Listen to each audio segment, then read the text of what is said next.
A finales de los años 70, aproximadamente el 60% de la población mundial estaba bajo gobiernos socialistas de un tipo u otro. Los comunistas mandaban en China, Rusia, Europa del Este y gran parte de Asia. Los gobiernos socialistas del tercer mundo controlaban 30 países en Oriente Medio y África. Los partidos socialdemócratas eran mayoritarios en gran parte de Europa occidental. A pesar de todos sus problemas, el socialismo seguía en el poder.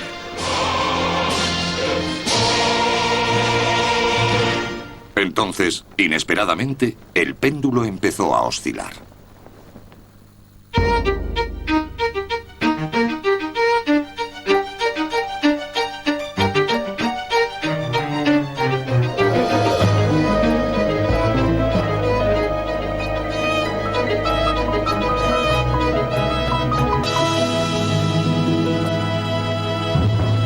Socialismo, el paraíso terrenal. En 1986, el influyente sociólogo norteamericano Michael Harrington escribió estas palabras: la mayor parte del mundo llama a su sueño socialismo. A pesar de las matanzas cometidas en su nombre, el socialismo seguía ejerciendo un fuerte atractivo sobre la imaginación humana. Pero aún así, se acercaba el final de su permanencia en el poder. Hola, soy Ben Wattenberg. Bienvenidos al último capítulo de Socialismo, el paraíso terrenal. En este documental, las dos grandes potencias comunistas se alejan del socialismo con trascendentales consecuencias. En Occidente, para seguir en la brecha, los socialdemócratas se rebautizan como el Partido de las Empresas. En los kibbutz de Israel, la fe socialista es puesta a prueba por la modernidad, la prosperidad y los cambios generacionales. Comenzamos en China.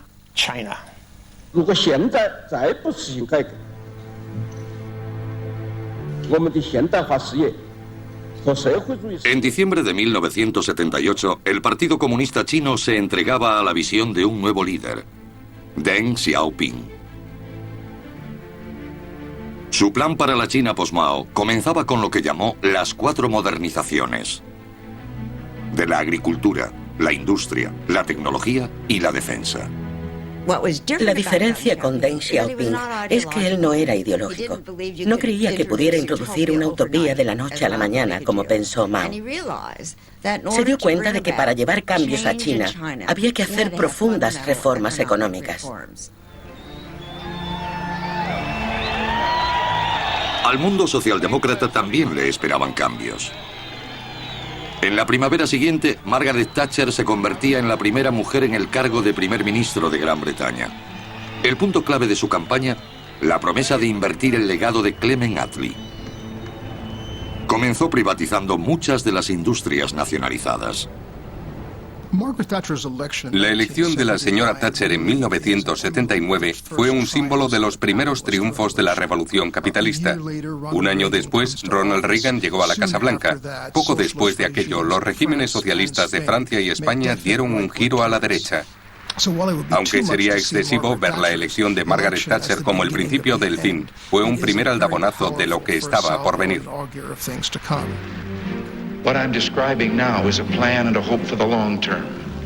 The march of freedom and democracy, which will leave Marxism, Leninism on the ash heap of history as it has left other tyrannies which stifle the freedom and muzzle the self-expression of the people. La ascensión al poder de Ronald Reagan ocurrió al mismo tiempo que un giro a la derecha en otras sociedades. Todas tenían en común la visión de que no había que dar por sentado el poder soviético. El aparentemente inquebrantable edificio de la URSS y sus dominios en Europa del Este. Su supervivencia no era algo dado. ¿Por qué asumir que iban a ser siempre nuestros rivales? ¿Por qué no intentar ofrecerles algo? Mientras Reagan asumía el cargo, en el Imperio Soviético empezaba a haber signos de tensión.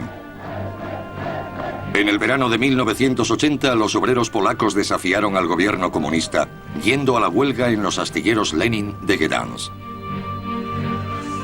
La huelga se convirtió en un sindicato independiente comprometido con la democracia. Solidaridad. Pronto contaría entre sus miembros con 1 de cada 4 polacos. La llegada de Solidaridad fue uno de los factores más importantes que contribuyó al colapso del comunismo.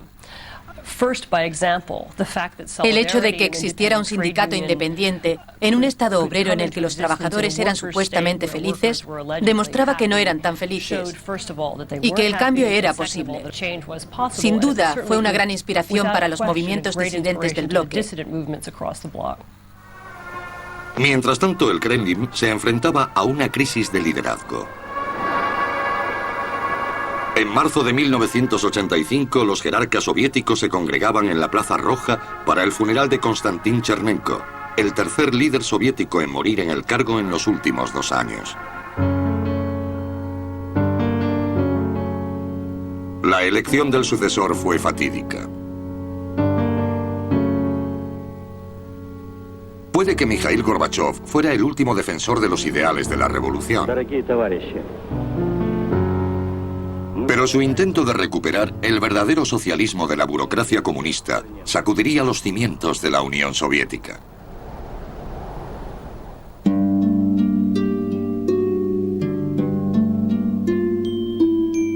Mikhail Sergeyevich Gorbachev creció en los años 30.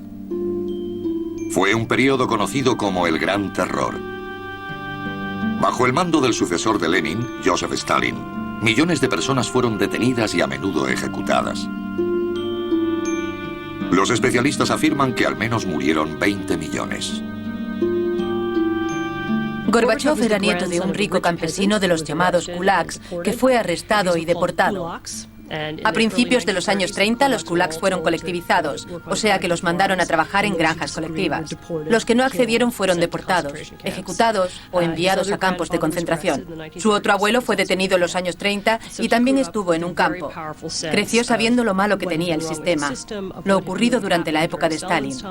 Y eso probablemente tuvo efecto en su política posterior.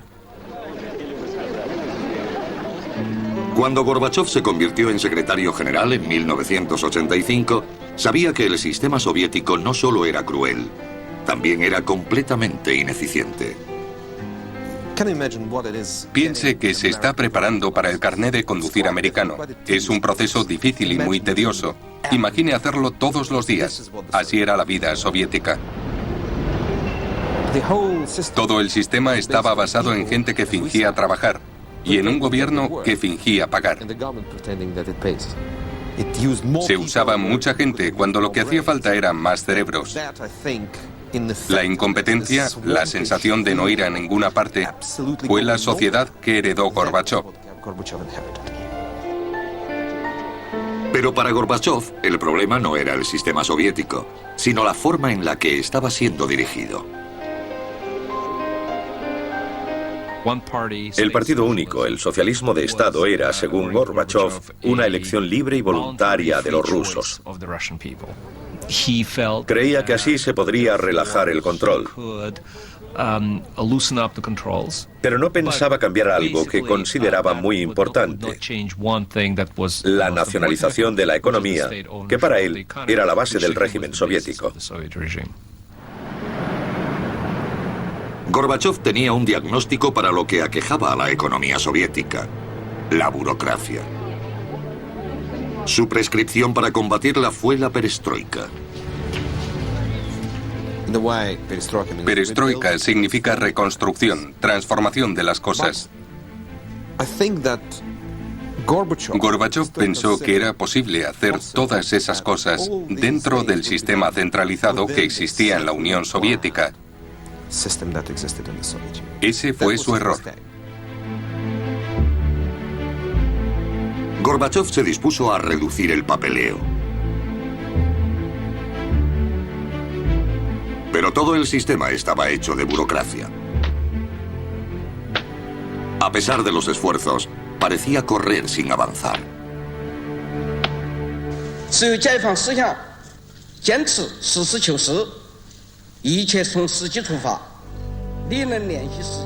Mientras Gorbachov luchaba por abrir un camino al verdadero socialismo en la Unión Soviética, la idea socialista se redefinía en China. Deng Xiaoping afirmó que sus reformas estaban creando socialismo con características chinas. Muchos observadores pensaron que se parecía más al capitalismo. Fuera lo que fuese, estaba cambiando la faz de China. El país acababa de salir de uno de los periodos más devastadores de su historia.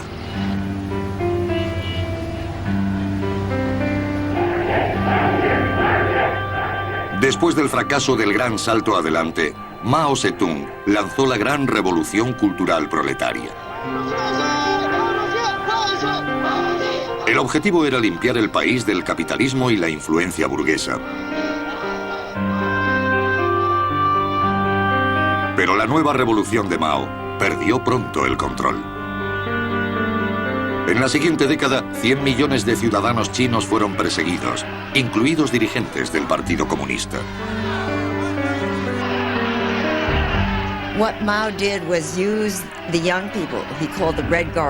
Mao usó a los jóvenes, a los que llamó la Guardia Roja, para echar a los líderes del partido, para que se rebelaran contra la autoridad, contra sus profesores, contra cualquiera que ostentara un cargo.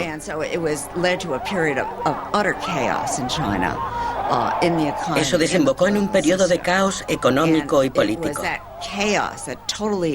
Ese caos desmoralizó a la población. La alejó no solo de Mao, sino de cualquier fe en que el marxismo, el leninismo o cualquier ideología utópica fuera a resolver sus problemas.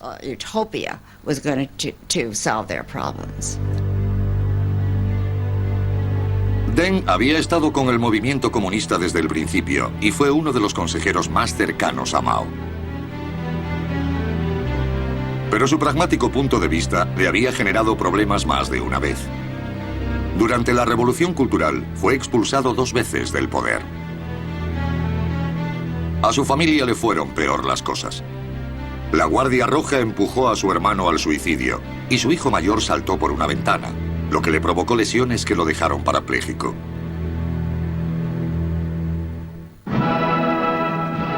Pero la suerte de Deng estaba a punto de cambiar. La muerte de Mao en 1976 dio lugar a una feroz lucha por el poder que terminó ganando Deng. Cuando murió Mao, Deng era el líder de mayor rango que quedaba. Varios murieron durante la Revolución Cultural. Regresó al poder con algunos de sus viejos camaradas comunistas que lo apoyaron y que estaban desilusionados con la política maoísta. Estaban abiertos a todo. No sabían lo que querían hacer. De hecho, el eslogan que usaron fue: "Tenemos que sentir las piedras mientras cruzamos el río para llegar al otro lado". En 1978, 18 familias de la provincia china de Anhui hacían un pacto secreto. Dividían su granja colectiva en parcelas individuales. Trabajarían de forma independiente y cada familia podría quedarse con los beneficios que obtuviera. Si alguno era detenido, los otros prometían encargarse de los hijos. Cuando Deng se enteró por uno de sus colegas, gobernador de la provincia de Anhui, dijo: "No los detengáis, veamos cómo funciona". Y cuando este gobernador informó de que los ingresos estaban aumentando y las cosechas se habían duplicado, Deng dijo: "Ese es el camino a seguir". A principios de los 80, inició esa misma política en todo el país. Las comunas fueron descolectivizadas. Deng Xiaoping tenía un dicho que enfurecía a Mao: "No importa si el gato es blanco o negro, mientras caza ratones".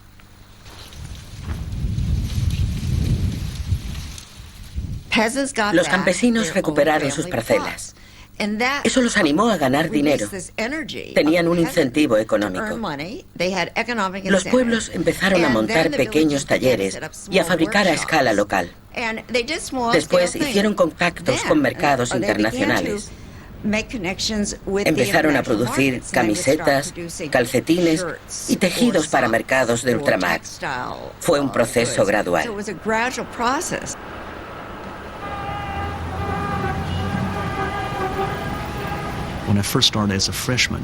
En mi primer año en la universidad en 1978, las comidas no tenían suficiente carne. En mi segundo año, las cosas empezaron a cambiar espectacularmente. Había comida en abundancia, gran variedad de verduras y carne. Se estaba desarrollando un cambio espectacular y todos sabíamos que era debido a la reforma.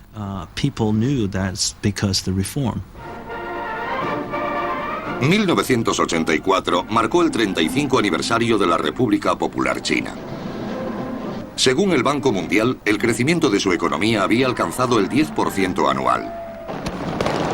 Permanecería así durante más de una década. Pero seguía siendo un país comunista. A pesar de la creciente marea de libertad política y económica, el sistema político seguía sin cambios aparentes. Al principio, Deng Xiaoping pensó que podría hacer una reforma económica y política al mismo tiempo. Pero cuando se desarrolló en Polonia el movimiento Solidaridad, los líderes chinos temieron que ocurriera algo parecido en su país, con la unión de obreros e intelectuales, por lo que Deng empezó a tomar medidas drásticas.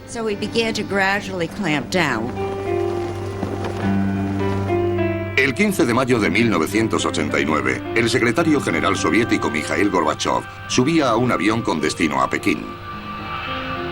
Su histórica visita acabaría con una amarga lucha de 30 años por el liderazgo del mundo comunista. Se organizó una ceremonia de bienvenida en el Gran Salón del Pueblo de Pekín.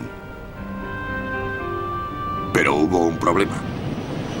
De repente llegó un mensaje al avión para Gorbachev que decía: hemos cambiado los planes.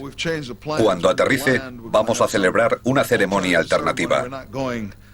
No vamos a ir al Gran Salón del Pueblo porque está en la plaza de Tiananmen y se encuentra llena de manifestantes que exigen el fin de la política comunista en China.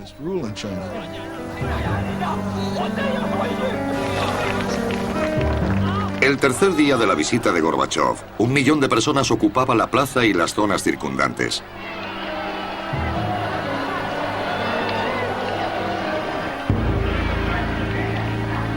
Cuando se marchó el líder soviético, Deng ordenó a sus tropas desalojar la plaza.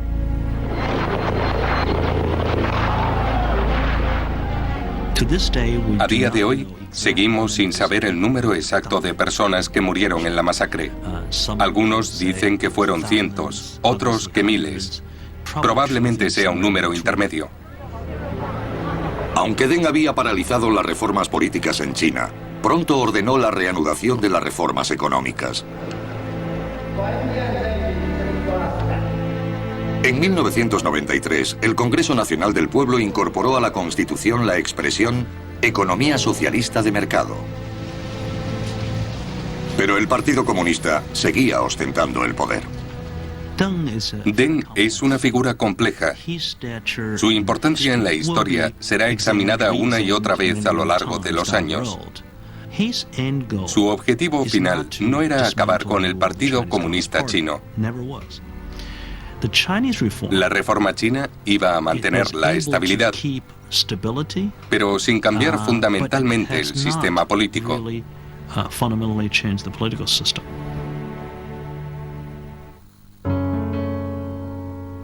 Deng y Gorbachev fueron dos reformadores radicales decididos a rescatar el socialismo. Pero tomaron caminos diferentes. Mientras Deng se centraba en revisar la economía, Gorbachev puso su atención en el sistema político. En 1987, Gorbachev se enfrentó a una decisión. Había llegado a un punto en el que o bien retrocedía al neoestalinismo de la era Brezhnev y rezaba porque hubiera suficiente estabilidad política para acabar su mandato, o radicalizaba su enfoque.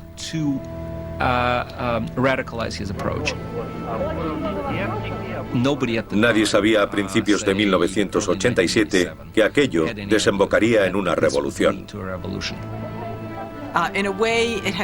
Se había cerrado el círculo. Lenin había revisado a Marx, quien creyó que el proletariado era socialista y que haría una revolución. Lenin hizo una política basada en la ausencia de confianza. Y ahora Gorbachov se alejaba completamente de Lenin y decía que había que confiar en la gente. De otro modo, no habría socialismo ni régimen soviético.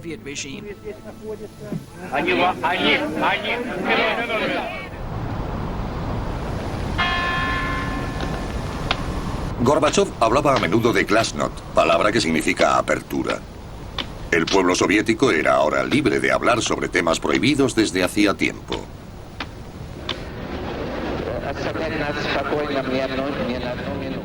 Por todos lados se hablaba de los crímenes de Joseph Stalin.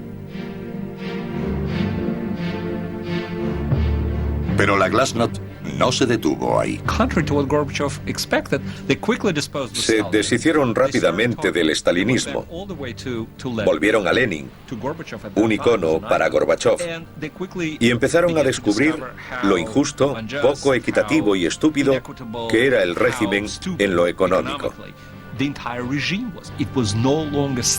Ya no había que culpar al estalinismo. Era el sistema entero.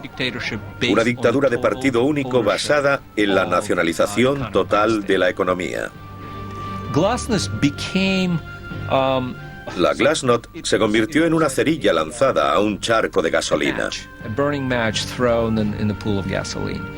Lo único que se necesitaba era tiempo para que ardiera. General Secretary Gorbachev, if you seek peace, if you seek prosperity for the Soviet Union and Eastern Europe, if you seek liberalization, come here to this gate. Mr. Gorbachev, open this gate.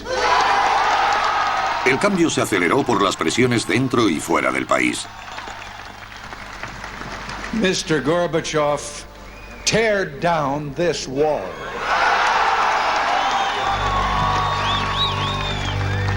En marzo de 1989, la Unión Soviética celebró las primeras elecciones parlamentarias libres de su historia. Desaparecieron muchos peces gordos del Partido Comunista.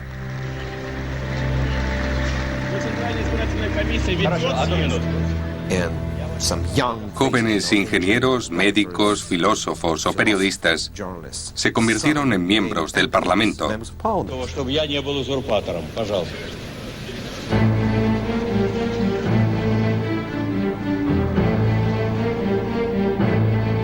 Pero 1989 no había hecho más que empezar. Polonia fue la primera ficha del dominó en caer.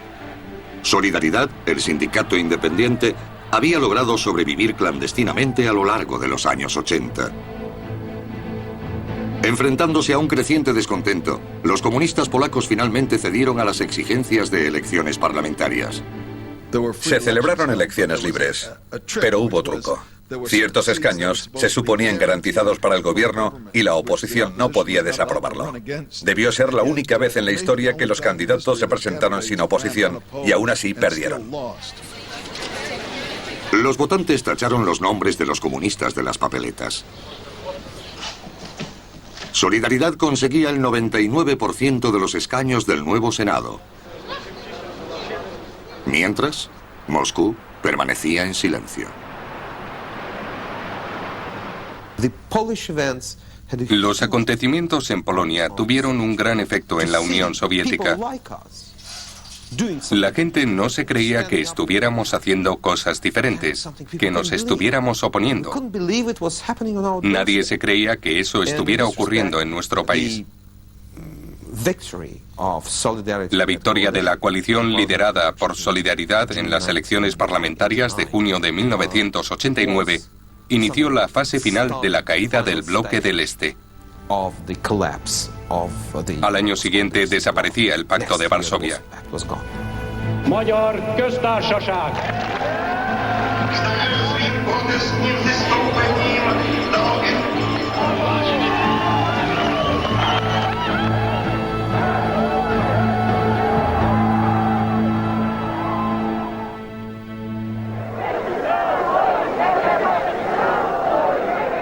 Muchas de las repúblicas soviéticas empezaron a reivindicar su independencia, mientras Gorbachov trataba de sentar las bases de una unión postsoviética de estados soberanos.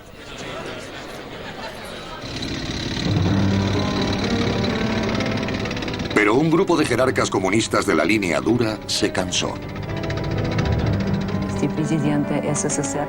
En agosto de 1991 lanzó un golpe de Estado y puso a Gorbachov bajo arresto domiciliario. Tanques y tropas aparecieron en las calles de Moscú. En aquel momento, Konstantin Egert era reportero de prensa en la ciudad. Corrí a mi oficina en un periódico local. Teníamos la sensación de que habían vuelto. Sabíamos lo que teníamos que hacer. No iban a perdonar a nadie. Entonces ocurrió algo increíble. Cientos de miles de ciudadanos se lanzaron a la calle para resistir. Muchos de los soldados se unieron a ellos. No hubo estrépito, nadie rechistó. No ocurrió nada. El poderoso ejército, el KGB, la gente que había dominado el país durante 70 años, se ocultaba, huía. No había nadie que defendiera la ciudad, era un sistema sin defensas. En medio de todo estaba Boris Yeltsin, el recién elegido presidente de la Federación Rusa. Su popularidad eclipsaba a la de Gorbachov. Después de que fracasara el golpe, Yeltsin emitió un decreto que prohibió el Partido Comunista.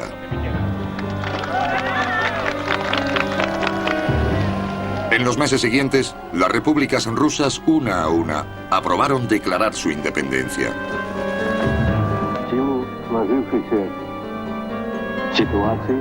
El día de Navidad de 1991, Mikhail Gorbachov dimitía como líder de la desintegrada Unión Soviética.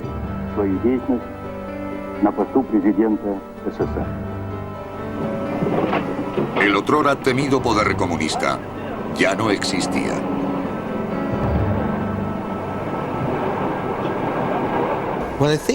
Cuando pienso en el destino del socialismo en otros países donde sigue existiendo, por ejemplo China, siempre recuerdo la experiencia de los años 80 en Rusia. Se llega a una esquina sin hacer ruido y se susurra libertad. Y el eco se repite por todas partes. No se puede detener. Es como una avalancha. Esa es mi impresión de ese tiempo. Con la caída de la Unión Soviética, terminaba también la era del socialismo totalitario. Pero la caída del comunismo significaba también el fin del socialismo. La caída del comunismo a finales de los 80, celebrada entonces como una gran victoria de la derecha y del capitalismo, y como una derrota del socialismo, creo que para el socialismo de Occidente fue un gran momento liberador, porque quedaba libre de esa contaminación, de esa culpabilidad por asociación de ideas. Actuaría sin depender de nadie, y eso privó a la derecha de buena parte de su arsenal. Los partidos socialdemócratas resurgían en toda Europa. A finales de los 90 gobernaban 12 de los 15 estados de la Unión Europea. Pero muchos de estos partidos se parecían cada vez menos a los socialistas del pasado. I do hereby declare that Anthony Charles Linton Blair has been duly elected. El revisionista más valiente fue Tony Blair, en Gran Bretaña, que llevó a los laboristas a una victoria aplastante en 1997. El partido, tal como lo había recreado Blair, estaba muy alejado del de Attlee.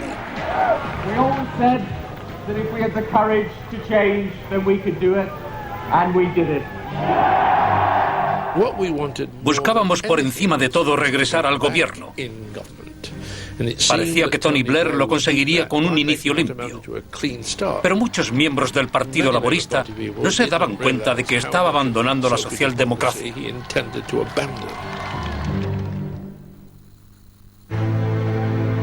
Tony Blair nació en Edimburgo, Escocia, y pasó la mayor parte de su infancia en el norte de Inglaterra. Su padre participó en política, empezando como comunista y terminando como conservador. Líder de un grupo musical llamado The Ugly Rumors, Tony llegó a la política en sus últimos años de universidad. Era un rebelde, pero un rebelde prudente. También tenía una vertiente mucho más tranquila.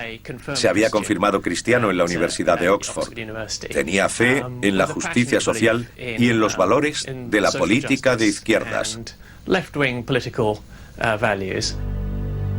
Blair ganó su primer escaño parlamentario en 1983. Solo tenía 30 años.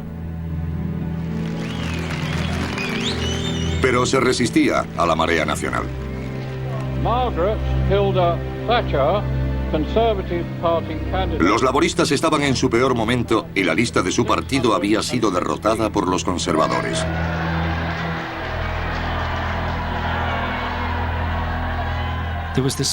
Se tenía la sensación de que se habían intentado todas las tradiciones que habían conformado el Partido Laborista, pero habían fracasado.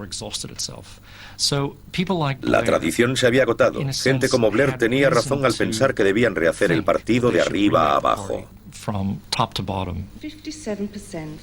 En 1994, el líder laborista John Smith murió de un ataque al corazón. El partido recurrió a Blair. This man, our new leader, has got what it takes. He commands moral authority and political respect. He has the energy and vitality to win people over to Labour. And he scares the life out of the Tories.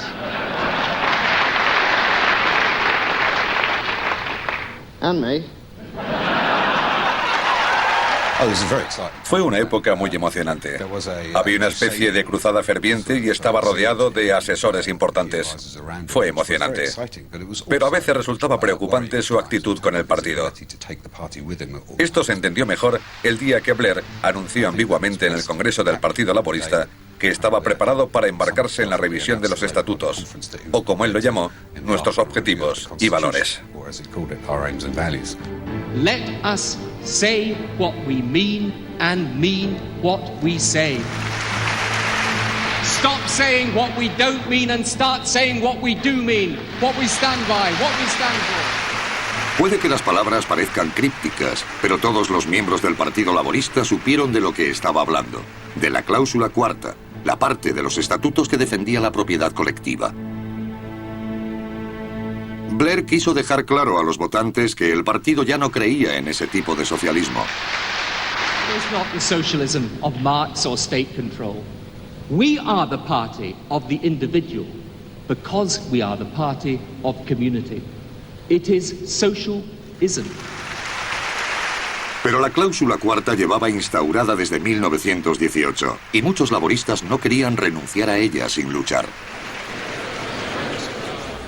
La cláusula cuarta era algo totémico, un icono.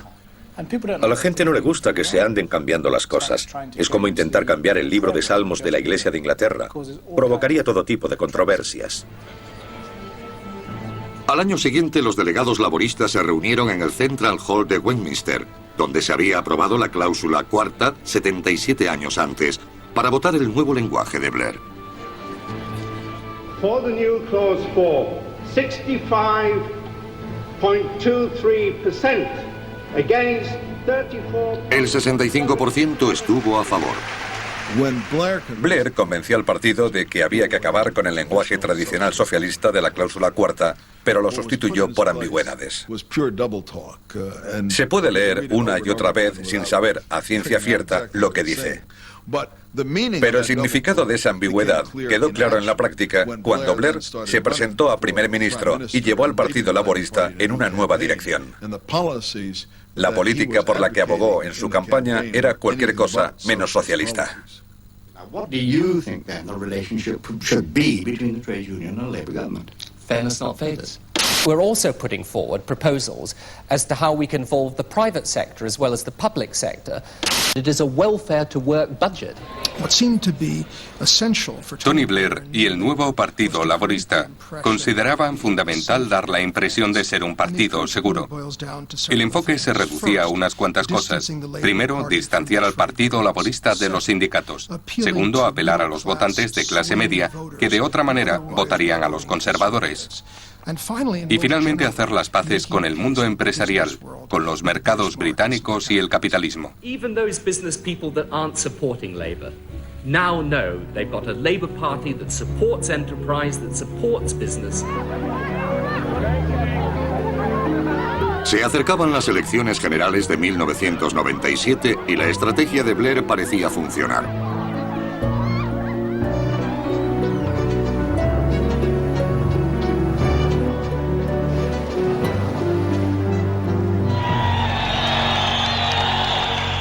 La noche del 2 de mayo de 1997, al acabar el recuento de los votos, los laboristas habían obtenido el mayor triunfo de su historia, superando incluso la victoria récord de Attlee en 1945. All over this country, there were people that were crying out for a sensible, mainstream, moderate alternative to the Conservative Party. Today, enough of talking. It is time now to do. Thank you. Blair fue reelegido en 2001. Pero su política hizo que muchos dudaran si el Partido Laborista era realmente socialista. El Partido Laborista es un partido socialista. El único problema es que no estamos seguros de lo que es el socialismo. Lo es en el sentido de que apoya una concepción de sociedad, de comunidad y de gente que tiene obligaciones y que defiende lo que para mí es la clave: que todo el mundo, dentro de la sociedad, tenga acceso a lo que la sociedad puede ofrecerle. Esa es la idea. Todos nuestros programas giran en torno a esa idea central. El primer ministro diría que el nuevo laborismo era una redefinición del socialismo. Yo creo que es un rechazo del socialismo. En la política de este partido tenían que cambiar cosas para satisfacer las demandas del mundo moderno, pero deberían haber seguido fieles a los principios básicos e intentar aplicarlos al mundo moderno. El primer ministro ha abandonado esos principios. Socialista o no, el enfoque de Blair gustaba. Finalmente, 14 jefes de Estado socialdemócratas de Europa, Sudáfrica y Nueva Zelanda adoptaban políticas similares. Mientras hablaban de la importancia de la inclusión y de la seguridad social, admitían la necesidad del capitalismo.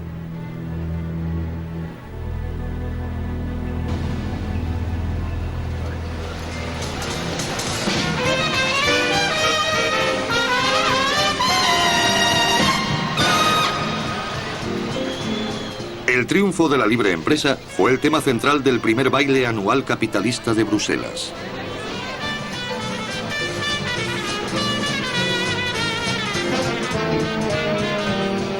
Vividores de todo el mundo se congregaron en el parqué de la Bolsa belga para festejar el capitalismo.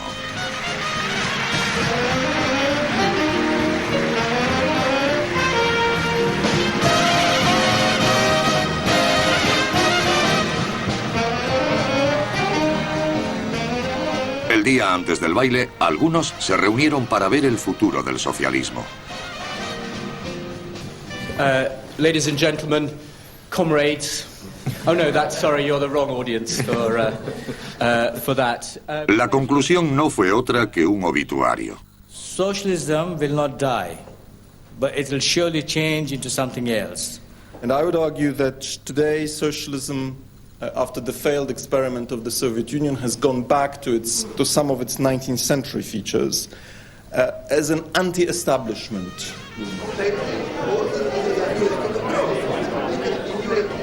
No creo que el socialismo haya muerto, porque no creo que lo haga nunca lo que impulsa a la gente a la izquierda: el deseo de controlar e interferir en las vidas de otras personas.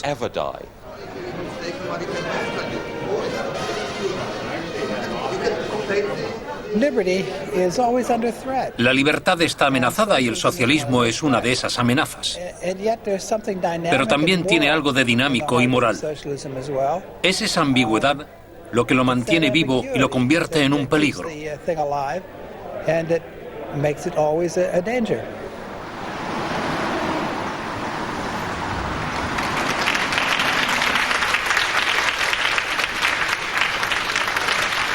En la 21ª Conferencia Anual de Estudios Socialistas en Nueva York, prevaleció un punto de vista muy diferente. We think that the break of the Soviet Union and the fall of the wall affected all the left.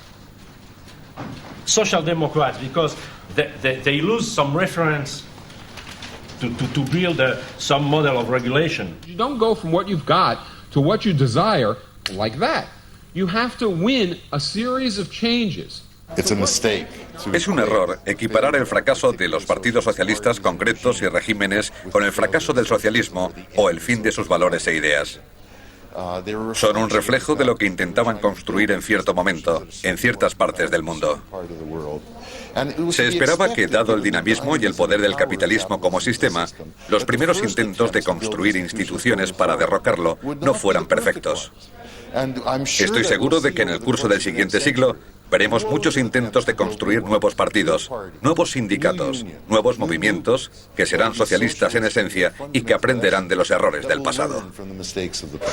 A non-reformist reform is to fight for these kinds of changes and many others in a manner which leaves us when we win not going home but desiring more. Muchos asistentes a la conferencia afirmaron que los movimientos antiglobalización y antibélicos podían albergar la semilla del futuro del socialismo. Pero algunos pensaban que la idea no siempre tendría el mismo nombre. Cuando la gente oye esa etiqueta, la rechaza de inmediato. Les han enseñado que el socialismo es malo. Yo no siento la necesidad de usar esa etiqueta. Me gusta el término democracia económica. Es un término fantástico, porque de esa forma la gente puede empezar a pensar en él. Tenemos que empezar a extender la democracia a la esfera de la economía. Aquí y en todas partes parece haber muchas razones por las que las ideas socialistas aún pueden tener un papel importante en la política.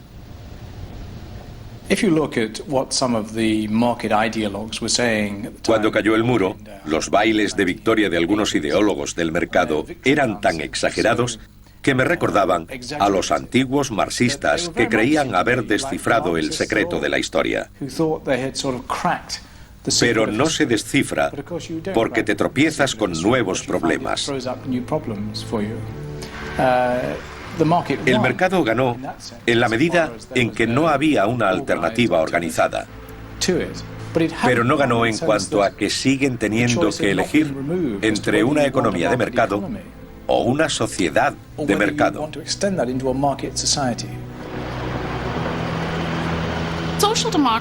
La socialdemocracia siempre se ha caracterizado por su creencia en que los mercados tienen una importante función económica, por su aversión a su impacto en los resultados sociales y políticos. Esto es lo que diferencia a los socialdemócratas de los marxistas, de los comunistas. Y el deseo de usar el mercado para aprovechar los mecanismos económicos a su alcance, pero no permitir decidir lo que ocurre en la esfera política o social. Esta sigue siendo una idea muy atractiva. Sigue siendo relevante en el siglo XXI.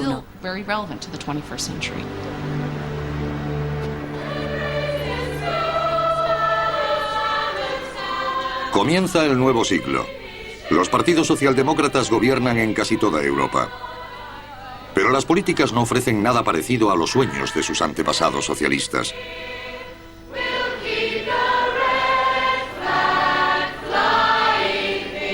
La búsqueda para rehacer la naturaleza humana y crear un paraíso terrenal ha sido abandonada en aras de la política electoral.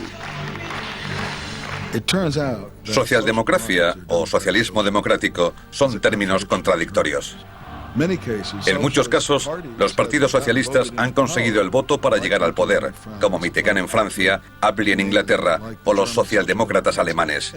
Y de ahí han empezado a marchar poco a poco hacia el socialismo. En todos los casos, después de un cierto número de años, han dado marcha atrás. De todos los partidos socialistas que ha habido en países de todo el mundo, no ha habido ningún caso en que el electorado libre haya querido continuar la marcha hacia el socialismo. Siempre han dado unos cuantos pasos adelante y después han vuelto atrás.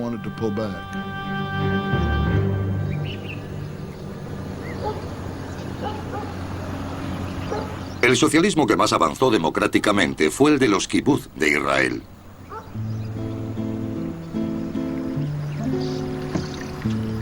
Durante años se habían ido alejando poco a poco del estilo de vida comunal. Pero mantenían los principios socialistas básicos. Los miembros contribuían con lo que podían y el kibutz satisfacía sus necesidades. Ahora comunidades como Ginosar han sufrido una transformación tan completa que muchos dudan si pueden seguir llamándose kibutz.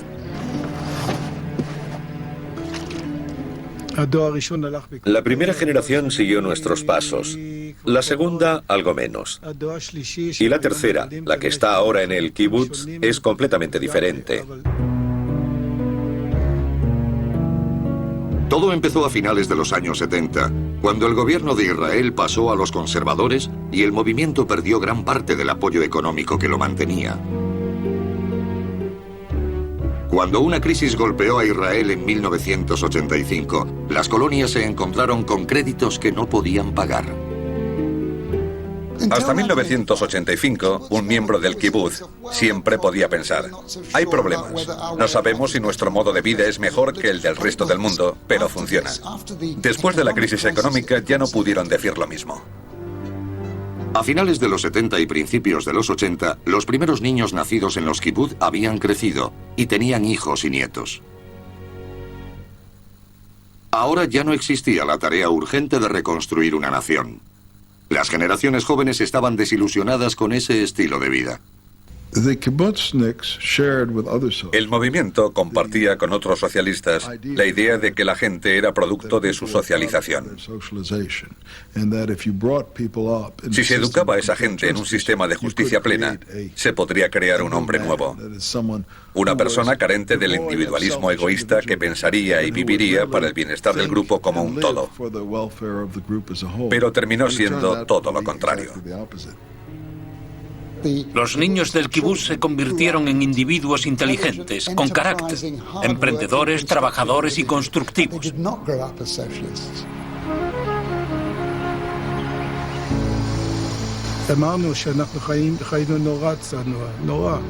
Vivimos una vida muy austera, la mayoría, pero eso no afectaba a los niños. Mientras vivieron dentro de los límites del kibutz, no veían lo que ocurría afuera. Cuando vieron que fuera las cosas eran muy diferentes, empezaron a irse.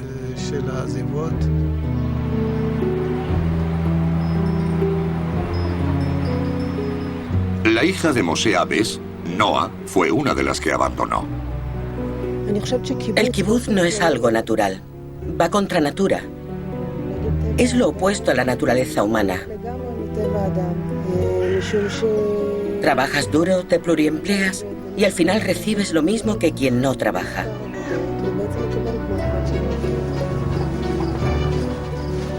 Para mantener a los buenos trabajadores, Ginosar y otros kibutz empezaron a pagar salarios, basándose no en las necesidades, sino en el valor de mercado. Empezaron a contratar mano de obra extranjera para los trabajos peor remunerados. Trajeron asesores del exterior que decidían el salario mensual del jardinero, el salario del profesor de escuela, de las cuidadoras del jardín de infancia. Todo el mundo tenía su salario. Ese fue el cambio crucial en el kibutz, cuando los miembros dejaron de recibir lo mismo. Cuando el principio de todos según su capacidad a todos según sus necesidades cambió y la gente recibió lo que realmente merecía.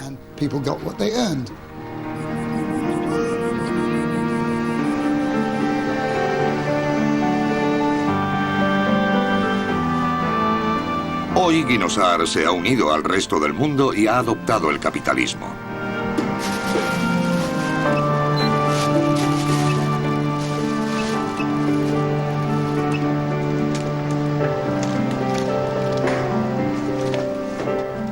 Como las 3/4 partes de los kibbutz, trabaja para transformar la propiedad comunal en individual.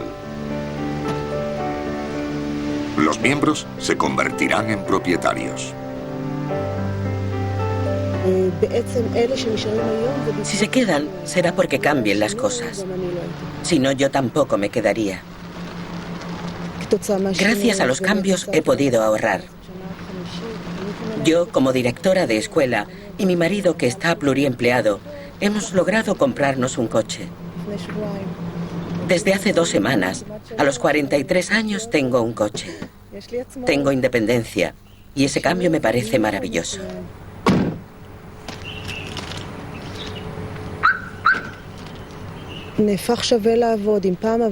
Ahora merece la pena trabajar. En el pasado trabajamos por los valores, pero ahora hay valores nuevos. Todos somos seres humanos y el valor supremo es el dinero. Y la calidad de vida. Y la promesa a nuestros hijos de que recibirán algo. Todos estos cambios han hecho que muchos se pregunten si los kibbutz se convertirán poco a poco en barrios con una herencia socialista.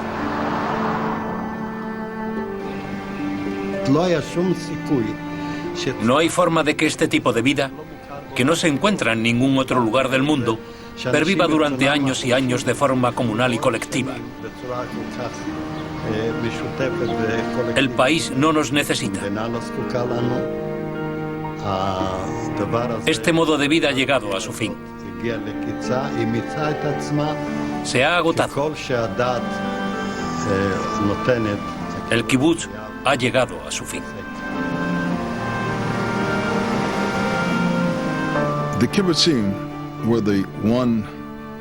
Los kibbutz fueron los únicos lugares del planeta donde se puso en práctica el socialismo democrático puro, tal como lo imaginaron los grandes visionarios socialistas.